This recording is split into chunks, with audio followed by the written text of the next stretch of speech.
Pan fried haddock to perfection. That's what I'm going to show you how to cook today. Well, at least to Nova Scotia standards. Look at the size of this fish. I've lived in Nova Scotia all my life and went fishing when I was a kid handlining with my grandfather, and it's been 30 years since I've seen fish this size. We're going to pan fry 3 nice pieces, and I'm going to show you a couple tricks and techniques to get perfectly fried haddock or white fish. 2 is time and temperature, which is very important. And then at the end of it, I'll show you 3 easy steps to make 3 different meals. So what we're going to do is we're going to dry it off because haddock holds a lot of moisture, retains a lot of water. And this I got fresh off the boat yesterday. And you want to dry it out or you can't crisp it up. Now, I'll tell you a little secret. Well, it may not be a secret. But if you get fresh fish, if this was caught basically on the boat today and you get this, it's next to impossible when you put it in the frying pan, even when you sear it on a very high heat. It's next to impossible to get a crust on it. And that's how you know if you got really fresh fish, because there's so much water retention inside there that when you fry it, you can't crisp it up.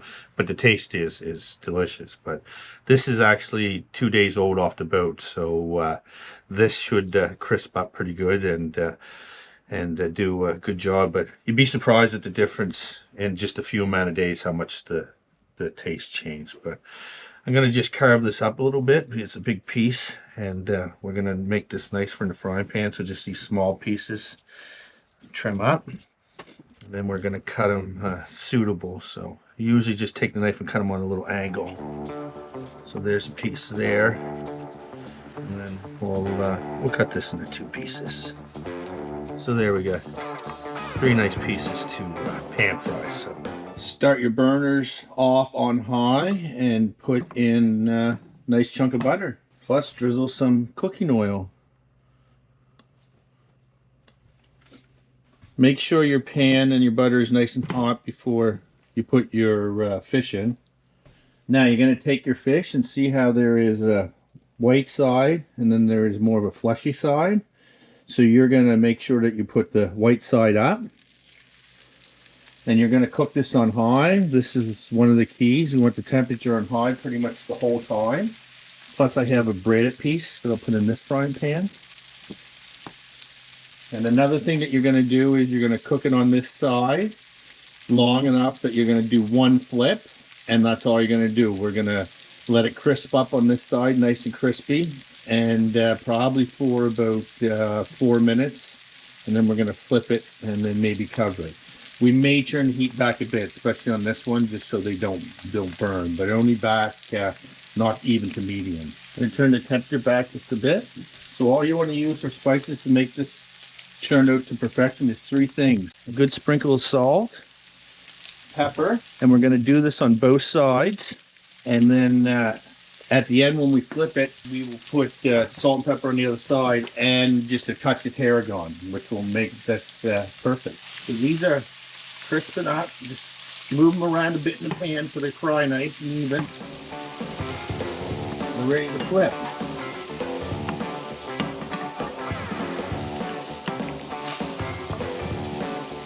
Turn that back just a little bit. Oh, nice golden brown. Tarragon at the end here, so we're going to sprinkle a good amount just over the top. Turn it back to about medium right now. A little bit of water and just steam them. Take a spoon and just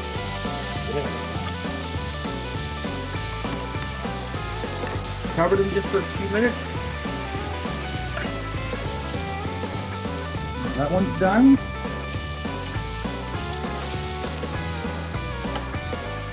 Now what we're going to do to this one, just add a little twist, is just a little bit of heavy cream, just pour over it. Pour a little bit there, we're going to make a little sauce. So there's the fish I fried. Let's take a few minutes to let me explain how I'm going to plate these and make these 3 different dishes. And then we'll do a taste test. So there's the 2 pan fried and the 1 breaded. This one has a little bit of cream on it. So let's do this one first. So what I do is I already had some mashed potatoes and up them, take about 15 minutes in the microwave, and you basically Just scoop out a little bit like that. And this is so good with the, you can go with a heavy cream or a lighter cream. You get a little bit of mashed potatoes there, and then you just take the piece of fish, which kind of looks pretty good to me. Keep it over there. What you're gonna do is sauce in there.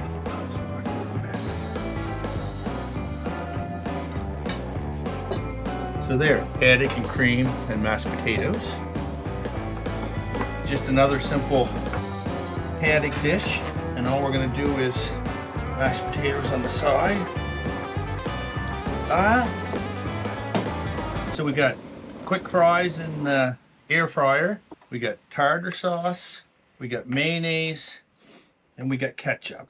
What I'm gonna do is, now I know most people will probably disagree with me, a lot of people wanna go with tartar sauce, but some mayo, ketchup. I'm gonna leave the tartar sauce right off it, and then what I'll do is I'll take this, put it on top, and then we're gonna put cheese over that. Put that like that. Cut it. The way you know your fish is done is it won't have a fleshy look to it. It's pure white through. So we cook that maybe 5 minutes. I'll figure out the time and put it on there. But that's. We got these 3 beautiful haddock dishes to make them look a little bit nicer. Look, a little parsley and just. Okay, it's time to try it. So first, hit the subscribe and check out the video that I'm going to put here. It's famous Peggy's Cove Seafood Chowder. It's really delicious. But so let's break this apart. Like that. Just show you it's definitely done. Almost no time. Moist. Oh, that cream goes so good with the haddock. I know that's good, but look, we'll just break that apart. See how flaky it is? You know that it's done. And then for the burger.